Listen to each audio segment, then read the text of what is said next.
नमस्कार, मी आशिष जाधव. जी 24 तासच्या आमने सामनेमध्ये तुमचं स्वागत आहे.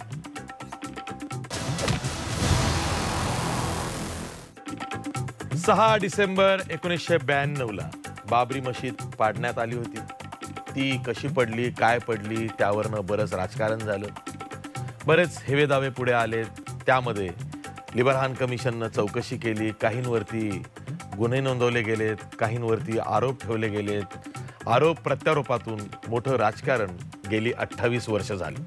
आज CBIच्या विशेष कोर्टानं बाबरी मशीद कशी पडली, काय पडली, तर अचानक घटना घडली आणि मशीद पडली असा निकाल दिलेला आहे. सर्व हयात 32 आरोपींची निर्दोष मुक्तता केलेली आहे. एकूण 49 आरोपी होते, त्यातले 17 हे मरण पावलेले आहेत. उरलेले जे हयात 32 आरोपी आहेत त्यांची आज निर्दोष सुटका झालेली आहे. प्रश्न असा आहे की बाबरी मशीद जर का तिथे होती तर ती पडली कशी? उत्स्फूर्तपणे प्रतिक्रिया लोकांमधनं उमटली आणि बाबरी मशीद पडली. कुठलेही पुरावे सापडत नाहीयेत, साक्षीदार पुढे आलेत पण ती न्यायालयात टिकत नाहीयेत.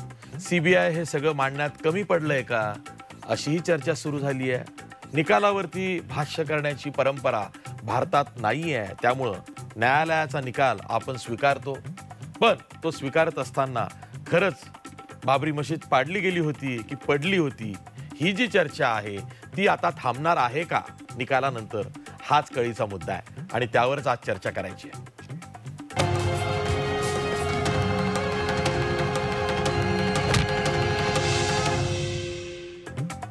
या चर्चेत सहभागी होण्यासाठी आपल्यासोबत मान्यवर पाहुणे आहेत. आपल्यासोबत भाजपचे प्रवक्ते शिवराय कुलकर्णी आहेत. त्याचबरोबर आपल्यासोबत कम्युनिस्ट नेते कॉम्रेड अजित अभ्यंकर आहेत. मी सुरुवातीलाच अजित अभ्यंकरांकडे जातोय, ज्येष्ठतेचा मान त्यांना देतोय. अजित अभ्यंकर, तुम्हाला असं का वाटतं की हा जो निकाल आहे हा वस्तुस्थितीला धरून नाहीये, किंबहुना CBI पुरावे आणि साक्षीदार टिकवून ठेवण्यात, न्यायालयापुढे मांडण्यात कमी पडलं असं वाटतंय? 100%. परंतु मला तो निकाल जो आहे, प्रत्यक्ष आज जो दिलेला निकाल आहे 2000 पानाचा, त्याच्याबद्दल तो निकाल वाचल्याशिवाय त्या निकालातल्या तपशिलाविषयी बोलणं शक्य नाही. परंतु मला एवढं मात्र निश्चित वाटतं की 6 डिसेंबर 1992ला बाबरी मशीद ही पाडण्यात आली संघटितपणे. आणि या निकालानंतर भारताच्या न्याय यंत्रणा आणि कायदा व्यवस्थेची जी स्ट्रक्चर आहे, रचना आहे, ते आज पडायला सुरुवात झालेली आहे. आणि याचं अत्यंत दुःख आणि वेदना आहे की संपूर्ण देशामध्ये किमान 3 वर्ष ज्यावरती रथयात्रा काढून एक सरकार पाडून विश्वनाथ प्रताप सिंगांचं एक अतिशय मोठं असं भीषण आंदोलन उभं करण्यात आलं.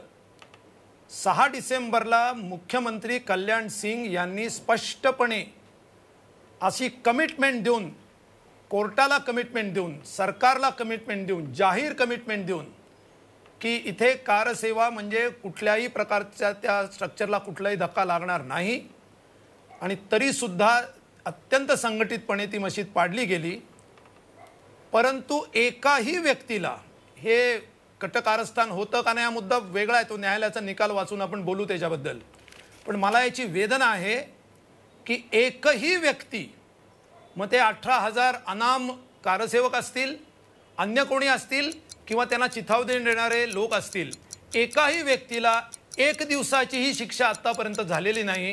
हे मला वाटतं जगामधलं एकमेव उदाहरण असेल की जिथे लाखो लोक जमले, हजारो लोक त्या घुमटावर चढले, त्यांनी कॅमेरा, TV कॅमेऱ्यांचे हजारोंची फौज तिथं असताना, पोलीस फौजपाटा असताना, निमलष्करी दल, IB, CBI सर्व काही सुरक्षा यंत्रणा असताना तिथं मशीद पाडली. आणि एकाही माणसाला 28 वर्षानंतर आत्तापर्यंत कटकारस्थान सोडून द्या, नेते सोडून द्या, पण त्या घुमटावरती चढून कोणतरी एक पहार मारली. आणि सुप्रीम कोर्ट जेव्हा म्हणते 9 नोव्हेंबर 2019च्या निकालामध्ये की अत्यंत जाणीवपूर्वक संघटितपणे हल्ला करून ही मशीद पाडण्यात आली आणि हे अत्यंत बेकायदेशीर असं कृत्य होते, सुप्रीम कोर्टाचं निरीक्षण आहे. लिबरहान आयोगाचं निरीक्षण आहे आणि तरी अजून एकाला शिक्षा होत नाही. माझ्या मते भारताच्या न्यायव्यवस्थेची लखतरं आज आपल्याला देशासमोर दिसत आहेत 28 वर्षानंतर. ठीक आहे. आपल्यासोबत शिवराय कुलकर्णी आहेत, भाजपचे प्रवक्ते आहेत. शिवराय कुलकर्णी, लालकृष्ण अडवाणी असतील, मुरली मनोहर जोशी असतील, कल्याण सिंग असतील, यांना उतार वयात खूप मोठा दिलासा मिळालेला आहे. म्हणजे लालकृष्ण अडवाणी, त्याचबरोबर मुरली मनोहर जोशींना. तसंच उमा भारती असेल किंवा साध्वी ऋतुंबरा असतील, यांनाही मोठा दिलासा मिळालेला आहे. कारण सर्वांची निर्दोष मुक्तता झाली किंवा त्यांच्यावरती जे आजवर आरोप झाले चर्चेतून म्हणा, त्यातून त्यांना दिलासा मिळाला. प्रश्न असा आहे की चिथावणी कोणी दिली का, आणि चिथावणी दिल्यानंतर जर का उत्स्फूर्त प्रतिक्रिया आली असेल तर ती न्यायालयाच्या निकालाच्या कोणत्या कक्षेत बसते. कारण जेव्हा बाबरी मशीद पाडली गेली किंवा पडली तेव्हा व्यासपीठावरती काही महानुभाव नेते हे उपस्थित होते. तिथे मुंबईतले सुद्धा अनेक पत्रकार त्या दिवशी त्या क्षणी उपस्थित होते. साक्षीदार देऊन सुद्धा जवळपास 350 साक्षीदार पुढे आलेत. तरी सुद्धा हा निकाल असा कसा लागला असं अजित अभ्यंकरांसारख्यांना वाटतंय.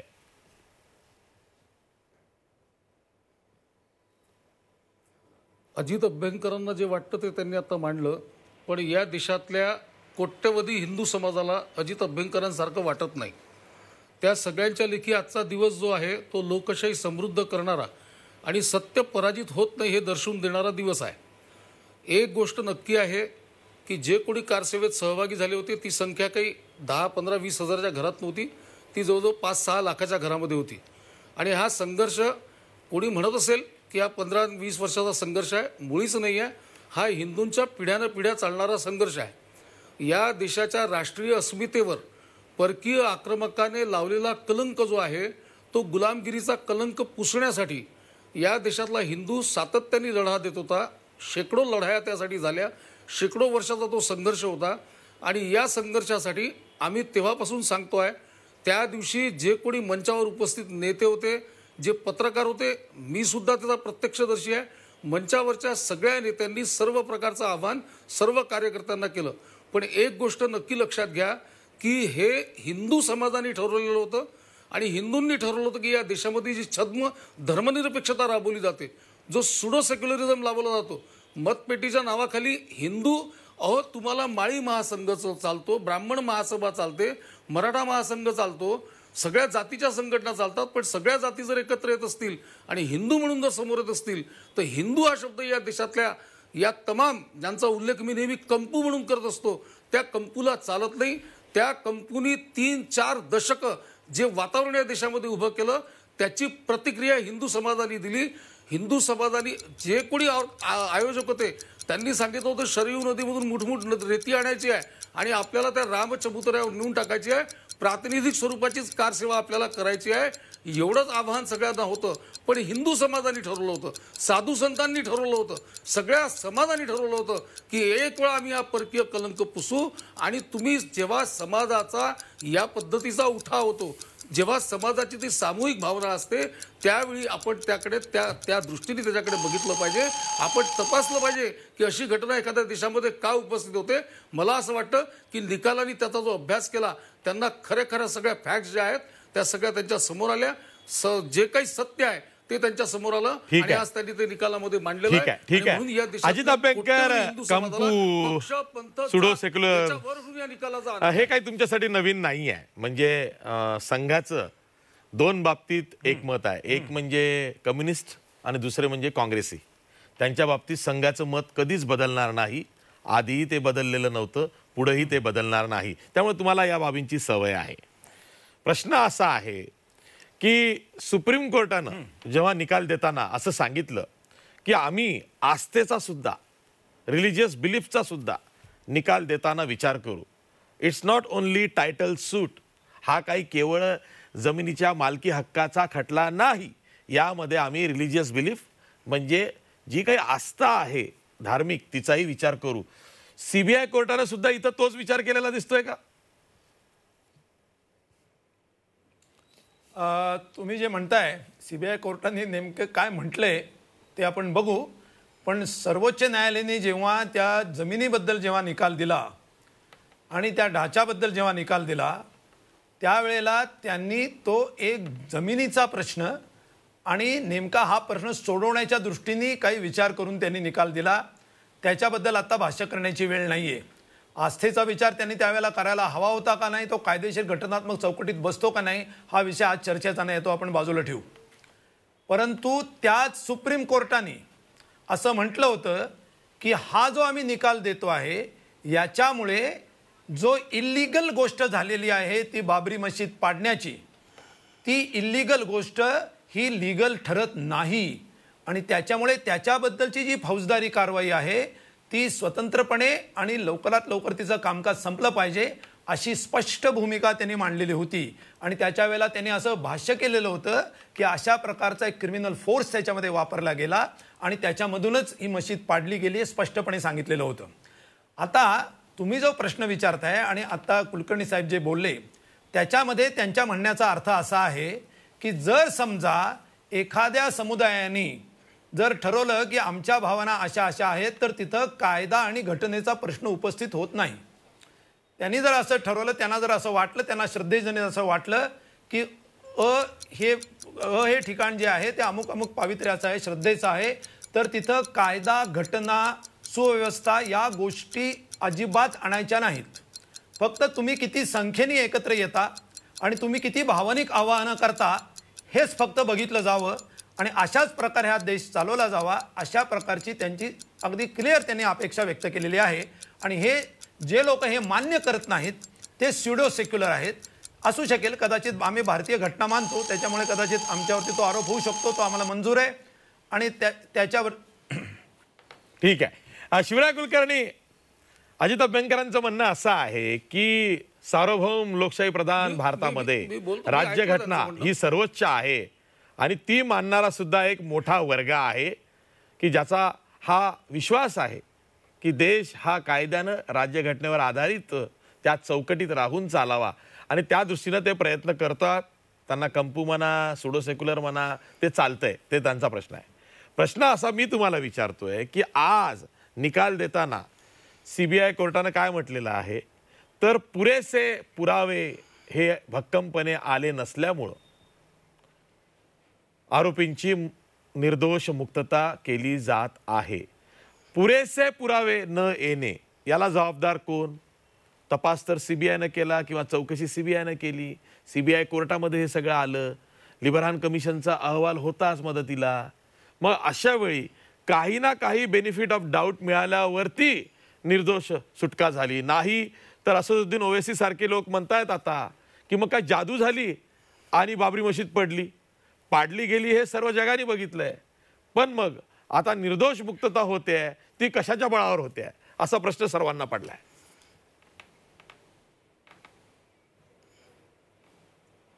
एकतर आता अजितजींनी बोलताना भारतीय संविधान फक्त ते आणि त्यांच्या पक्षाचे लोक मानतात अशा तऱ्हेचा समज होईल या तऱ्हेचं वक्तव्य केलं.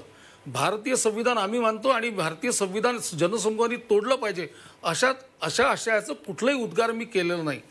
जेव्हा एखाद्या मोठ्या समाजाच्या बहुसंख्य लोकांच्या भावनेशी खेळ खेळला जातो, त्यांचं दमन होतं, तेव्हा त्याची प्रतिक्रिया या स्वरूपामध्ये उमटते हे मी सांगितलं. राज्यघटना आम्हाला तुमच्यापेक्षा जास्त प्रिय आहे. याचं कारण असं आहे की या देशाच्या स्वातंत्र्यापासून या देशाशी जर राज्यघटनेशी सर्वाधिक खिलवाड जर कोणी केला असेल, राज्यघटनेची पायमल्ली जर कोणी केली असेल तर ती डाव्यांनी केलेली आहे. त्याच्यामुळे डाव्यांनी राज्यघटनेच्या अभिमानाची बाब बिलकुल छातीकडून सांगू नये. केरळमध्ये आणि बंगालमध्ये राज्य असताना त्यांनी ज्या पद्धतीने आपल्या वैचारिक विरोधकांना संपवलेला आहे त्याची मालिका आहे फार मोठी. त्याच्यामुळे राज्यघटना आणि आम्ही कशी घटना मानतो हे बिलकुल सांगू नका. तिसरा भाग की या देशातल्या दुर्गम जंगलांमध्ये वनवासी आदिवासींचा गैरफायदा घेऊन त्यांना माओवादाच्या नावाखाली, हक्काच्या नावाखाली शेकडो कत्तली आतापर्यंत तुम्ही घडवल्या, शेकडो खून केले, विध्वंस केला. एकही प्रतिक्रिया कुठलीच डावी संघटना या देशातली त्याच्या बाजूने देत नाही, त्याच्या विरोधामध्ये देत नाही. त्याच्यामुळे राज्यघटना कृपा करून डाव्यांनी तरी या देशाला सांगू नये. आम्ही राज्यघटनेचा सन्मान करणारे लोक आहोत, आम्ही राज्यघटनेचा सन्मान करतो. आमच्यापैकी जे लोक खटल्यात होते त्यांनी प्रत्येकाने, आता CBIने काय निकाल दिला त्याच्यावर भाष्य करण्याचा अधिकार तुम्हाला आहे. मी त्याच्यावर तुम्हाला रोखणार नाही की तुम्ही त्याचं भाष्य करू नका म्हणून. पण जे जे लोक त्याच्यामध्ये आरोपी होते त्यांनी प्रत्येकाने म्हटलं की जर आम्ही त्याच्यामध्ये दोषी असू आणि जर आम्ही आरोपी सिद्ध झालो तर आम्ही आमची शिक्षा भोगायला तयार आहे. ही मानसिकता प्रत्येकाने व्यक्त केलेली आहे. आणि दुसरा भाग अतिशय महत्त्वाचा भाग आहे की त्या दिवशी 2 FIR दाखल झालेले होते फैजाबादमध्ये. एक FIR फक्त मोजक्या भाजपच्या नेत्यांच्या संघाच्या नेत्यांच्या विरोधात दाखल झाला होता आणि एक FIR हा लक्षावधी हिंदू समाजाच्या विरुद्ध दाखल झालेला होता. या सगळ्या गोष्टींची पार्श्वभूमी आपण बघितली पाहिजे. आणि 28 वर्ष झालेले आहे. 28 वर्ष काही भारतीय जनता पार्टीचं सरकार नव्हतं. सगळेच शासनकर्ते त्याच्यामध्ये येऊन गेलेले आहेत. त्या सगळ्यांनी जे सगळे आणि त्यांनी जो निकाल दिलेला आहे त्या निकालाचं भाष्य त्यांना करावं लागणार आहे. आम्ही आज निकाल पाहून हे सांगतोय की सत्याचा विजय झालेला आहे. सत्य कधी पराजित होत नसतं. प्रभू श्रीरामचंद्र या देशाची अस्मिता आहे. असं आहे अजितजी आणि त्यांचा ते जे म्हणतात की ठीक आहे बा मला कंपू म्हणतात, पण या कंपूला सांस्कृतिक राष्ट्रवाद मान्य नाही. तो सांस्कृतिक राष्ट्रवाद आम्ही मानतो. घटना आम्ही मानतो. घटनेनुसार आम्ही चालण्याचा पुरेपूर संपूर्ण प्रामाणिक प्रयत्न आम्ही करतो. अजित अभ्यंकर, एक टर्म सध्या गाजते आहे, जगभर गाजते आहे, ती म्हणजे मेजॉरिटीयन क्लास किंवा स्टेट, बहुसंख्याकवाद आणि त्यातून निर्माण होणारं एखादं राष्ट्र. त्याकडे भारताची वाटचाल झाली आहे, सुरू झालेली आहे असं अनेकांना वाटतंय. पाश्चिमात्य जे तत्ववेत्ते आहेत त्यांना असं वाटतंय की भारतातही मेजॉरिटीयन स्टेट किंवा बहुसंख्याकवादाचं राष्ट्र अशी वाटचाल आहे. त्यात नवराष्ट्रवाद जो आलेला आहे, ज्याला सांस्कृतिक राष्ट्रवाद आता शिवराय कुलकर्णी म्हणालेले आहेत, तो सुद्धा आहे. आजच्या निकालाचं जे स्वागत हिंदू समाजाकडनं किंवा हिंदू लोकांकडनं झालेलं आहे ते खरंच खूप स्वागतार्ह मानणारे सुद्धा लोक आहेत. तुम्ही कदाचित नसाल पण अनेक जण आहेत. म्हणजे याचा अर्थ असा आहे का की मीर बाकीनं 1528ला ती जी मशीद बांधली होती ती मशीद तर बांधली होती पण त्यानं ती राम मंदिरावरती बांधली होती. हा जो बिलीफ आहे, हा जो विश्वास आहे तो आता इतका पर्क्युलेट झालेला आहे की CBI कोर्टाचा निकाल हा केवळ निमित्त मात्र होता, केवळ औपचारिकता होती. लोकांनी आता राम मंदिर स्वीकारलेलं आहे, राम मंदिराची पायाभरणी सुद्धा झालेली आहे. या निकालालाच अर्थ नव्हता. आता तुमच्या सगळ्या प्रश्नांबद्दल मी बोलतो. सगळ्यात पहिल्यांदा त्यांनी विषयाशी संबंधित नसलेले मुद्दे, स्वाभाविक आहे त्यांना नाईलाज आहे, त्यांना विषयाला सोडूनच बोलणं आवश्यक आहे. तर त्याच्याबद्दल पहिल्यांदा एक स्पष्टीकरण करतो की त्या ज्यांना माओवादी म्हणतायत त्यांनी कम्युनिस्टांवरती म्हणजे CPI CPM यांच्या कार्यकर्त्यांचे तितकेच मुद्दे पाडलेले आहेत आणि त्यांच्याशी सगळ्यात जास्त संघर्ष बंगाल आणि केरळमध्ये आम्ही केलेला आहे. हे कृपा करून जरा थोडी इतिहासाची आणि तिथल्या राजवटीची माहिती घ्या आणि नंतर बोला. माओवादाचं समर्थन ज्या प्रकारचं तुम्ही आता बोलताय तसं कधीही कम्युनिस्ट पक्षाने केलं नाही. त्याच्या विरोधातच भूमिका घेतलेली आहे आणि जरा आपण माहिती घेऊन बोलला तर अधिक बरं होईल. ते असो, पण तो आता विषयाशी संबंधित मुद्दा नाही. तुम्ही 2 वाक्य आता त्यांनी सांगितली, सांस्कृतिक राष्ट्रवाद मानतो आणि भारतीय घटना मानतो. मला एक प्रश्न विचारायचा आहे की भारतीय घटनेमध्ये सांस्कृतिक राष्ट्रवाद असं लिहिलेलं आहे का? भारताची संस्कृती म्हणून जी सांगितलेली आहे की समावेशक, सहिष्णू आणि विविध प्रकारच्या धार्मिक असतील, पांथिक असतील, सांस्कृतिक असतील, भाषिक असतील, प्रादेशिक असतील अशा परंपरांची मिळून बनलेली एक जी भारतीय अशी समावेशक संस्कृती आहे. आणि भविष्याचं जे आपलं एक स्वप्न आहे, एक नवी व्यवस्था इथं चांगली आणायची, सामाजिक न्याय देणारी, अशा प्रकारच्या व्यवस्थेचं स्वप्न आणि ब्रिटिशांशी केलेला आपण साम्राज्यवादाविरोधातला संघर्ष याच्यामधून इथला राष्ट्रवाद घडतो असं भारताच्या घटनेमधून आम्हाला प्रतीत होतं. परंतु हा सांस्कृतिक राष्ट्रवाद आणि भारतीय राष्ट्रवादाची व्याख्या ही घटनेमध्ये कुठे केलेली आहे याची कलमं जर त्यांना माहिती असतील तर मला शिकायला त्यांच्याकडनं नक्कीच आवडेल. त्याने ते सांगावं. फक्त हा सांस्कृतिक राष्ट्रवाद जे सांगतायत तो राष्ट्रवाद हा गोळवळकर गुरुजींच्या पुस्तकात त्यांना नक्कीच सापडेल. कदाचित तिथला कोट ते इथं टाकत असतील. बंच ऑफ थॉट्स मध्ये आहे. आम्ही सांस्कृतिक राष्ट्रवाद जो मानतो तो अशा प्रकारचा आहे. हा म्हणजे त्या परंपरेच्या अनुलक्षून ते कदाचित बोलत असावेत. सांस्कृतिक राष्ट्रवाद हा जो आहे अशा प्रकारचा राष्ट्रवाद मानणं हा म्हणजे एक एलिमिनेशनची प्रोसेस आहे. जर आपण अशा पद्धतीनं सांस्कृतिक राष्ट्रवाद नाही, हा सांस्कृतिक विभाजनवाद आहे. जर सांस्कृतिक विभाजनाच्या मुद्द्यावरती जर आपण अशा प्रकारे माणसांचं विभाजन करत गेलो तर हा राष्ट्र विघातकवाद आहे, हा राष्ट्रवाद नाहीये. आणि राष्ट्र हे जोडणारा घटक आहे, राष्ट्र हा तोडणारा घटक नाहीये असं आम्ही मानतो. आणि म्हणून राष्ट्राचा गाभा, राष्ट्राचा आत्मा लोकांची एकजूट आहे. आणि लोकांच्या एकजुटीमध्ये एलिमिनेशन हे नाहीये. एक विशिष्ट परंपरा, एक विशिष्ट देव, एक विशिष्ट श्रद्धा ज्यांची आहे तेच फक्त आमचे आणि बाकीचे अदर्स हे भारतीय घटनेचा, भारतीय स्वातंत्र्य चळवळीचा हा आत्मा नाहीये, कधीच नव्हता आणि याच्या पुढेही राहणार नाही. शिवराय कुलकर्णी, जर असं असतं, या निमित्तानं, या निकालाच्या निमित्तानं बाबरीचा अध्याय संपला. कारण आता एकीकडे राम मंदिराची पायाभरणी झालेलीच आहे, राम मंदिर जोरात उभारलं जाणार आहे. दुसरीकडं थोडं बहुत जे काही शिल्लक होतं की बाबरी कोणी पाडली, पडली, काय, तोही निकाल लागलाय. बाबरीचा अध्याय संपला. आशिषजी, तुमचं उत्तर देण्याच्या आधी फक्त एक 2 वाक्य फक्त आधीच्या अजितजींच्या वक्तव्यावर मी बोलू इच्छितो. की त्यांनी म्हटलं की मी कुठल्या पुस्तकातून सांस्कृतिक राष्ट्रवाद वाचलेला आहे, तो मार्क्सकडून नक्कीच वाचलेला नाही आहे. आणि मी भाग्यवान समजतो की मार्क्सचा कुठलाच वाद हा मला शिवलेला नाही, याचा मला अभिमान आहे, याचा मला गर्व आहे. त्यांनी तुम्हाला त्यांना सांगितलं पाहिजे. आणि म्हणून मार्क्सवाद नाही, मी वाचल्यानंतर सांगतो की आणि मार्क्सवाद, जो मार्क्सवाद वर्ग संघर्ष उभा करतो, ज्या भांडवलवादाचं तुम्ही आता उदाहरण दिलं तो भांडवलवाद, याच्याशिवाय महात्मा गांधींनी जो ग्रामस्वराज्याचा विचार मांडला, जयप्रकाश नारायणजींनी जो संपूर्ण क्रांतीचा विचार मांडला, राम मनोहर लोहियांनी जो विचार मांडला, तोच विचार दीनदयालजींनी मांडला. त्यालाच आम्ही सांस्कृतिक राष्ट्रवाद म्हणतो. तो या भारतीय राज्य घटनेमध्ये आहे. पण भारतीय राज्य घटनेतला भारतीयवाद ज्याला तुम्ही म्हणता, त्याची विकृती तुम्ही आतापर्यंत मांडली, त्याचं विकृत स्वरूप लोकांच्या समोर पेश केलं, नेहमी अनुनयाचं राजकारण केलं व्होट बँकेसाठी, आणि तेच तुम्ही आजही करता आहात. त्याच्यावर उठून सर्वांना समान न्याय मिळाला पाहिजे यासाठी आम्ही झगडतोय, या दिशेने आम्ही जातोय. त्याच्यामुळे आमची बाजू देखील लोकांना पटते आहे. घटनेच्या चौकटीत राहून, घटनेने सांगितल्यानुसार, घटनेच्या मार्गदर्शक तत्वांनुसार या देशावर राज्य करण्याचं काम नरेंद्र मोदीजी करतायत, हे मी तुम्हाला ठासून या ठिकाणी सांगतो. या देशातल्या जनतेला त्याला समर्थन आहे. दुसरा विषय आपण जो विचारलात आशिषजी, एक गोष्ट नक्की आहे की आता जी काही मशीद उभी होणार आहे ती मशीद नक्कीच बाबरांनी बांधलेली नसणार. बाबरांनी रामजन्मभूमीवर मशीद बांधली होती आणि या देशामध्ये मशीद बांधायला कोण्याही रामभक्ताचा, कोण्याही कारसेवकाचा कधीच विरोध नाही. या देशातल्या मुस्लिमांनी, जो या देशामध्ये राहतो, या मातीवर प्रेम करतो, त्यांनी तो जेव्हा मशीद बांधेल, ती मशीद सगळ्यांना आदरार्थी राहील, सगळ्यांसाठी ते देखील एक श्रद्धेचं स्थान राहील. बाबरांनी रामजन्मभूमीवर समाजातला राम नष्ट करण्यासाठी जी काही मशीद बांधली होती त्याला तो विरोध होता. मला असं वाटतं की आजच्या निकालानंतर किंवा यापूर्वीच्या सुप्रीम कोर्टाच्या निकालानंतर ही संपूर्ण चर्चा तशी थांबलेली होती. ज्यांना जिवंत ठेवावी वाटते आपल्या आपल्या गठ्ठा मतपेटीसाठी, त्यांनी ती जरूर ठेवावी.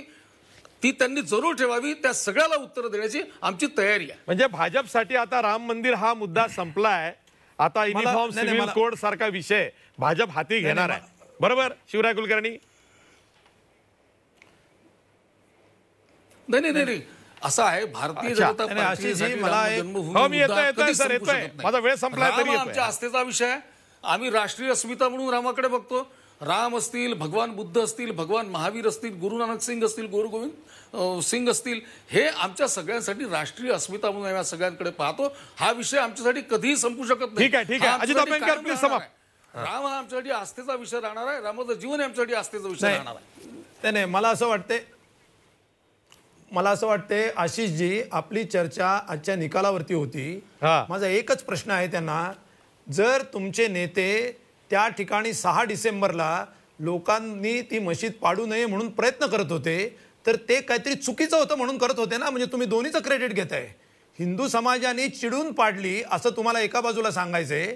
म्हणजे जर आरोप तुमच्यावर आले तर हिंदू समाजाने पाडली, मग त्या हिंदू समाजाला तुम्ही ती मशीद पाडण्यापासून थांबवायचे का प्रयत्न करत होतात याचं उत्तर द्या. म्हणजे याचा अर्थ शिवराय कुलकर्णी त्या दिवशी तिथं होते 6 डिसेंबर 1992 ला. शिवराय कुलकर्णी उत्तर द्या. नाही, आम्ही तिथे होतो. आमची योजना ठरलेली होती, आमच्या संघटनेची योजना ठरलेली होती की प्रातिनिधिक स्वरूपात कारसेवा करायची.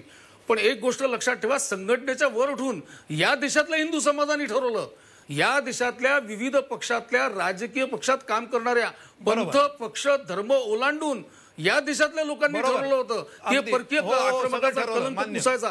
तुम्ही त्याला कोण रोखणार? ठीक आहे त्याला ठीक आहे कोण ठीक रोखणार आहे तुम्ही? बाबरी तुम्ही त्याला रोखू कशी नाही शकत. पडली आणि बरोबर. हे जे सर्वच घडलेलं आहे, निर्दोष सुटले, मग बाबरी पडली कशी? हाच सवाल आहे.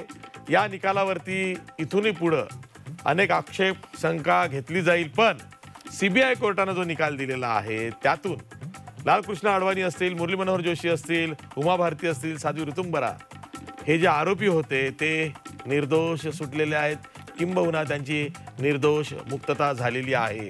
लालकृष्ण अडवाणी यांच्यासाठी तर हा खूप मोठा दिलासा आहे की ज्यांनी खूप आपुलकीनं जिव्हाळ्यानं भाजप वाढवला. त्यांच्यासाठी आज हा आजचा दिवस खरंच खूप महत्त्वाचा आहे. त्यांच्यावरती जो एक डाग आहे असं त्यांनाही वाटत होतं, भाजपलाही वाटत होतं, तो आज सीबीआय न्यायालयानं काढलाय असं भाजपला वाटतंय. आणि निकाल हा शेवटी निकाल आहे, न्यायालयाचा निकाल आहे, त्यावरती तुम्ही आम्ही फारसं भाष्य करू शकत नाही. हां, चर्चा मात्र आपण जरूर करू. ती चर्चा आज आपण केली. मी दोन्ही मान्यवर पाहुण्यांचे आभार मानतो. इथेच थांबतो. पाहत राहा झी 24 तास. रहा एक पाऊल पुढे.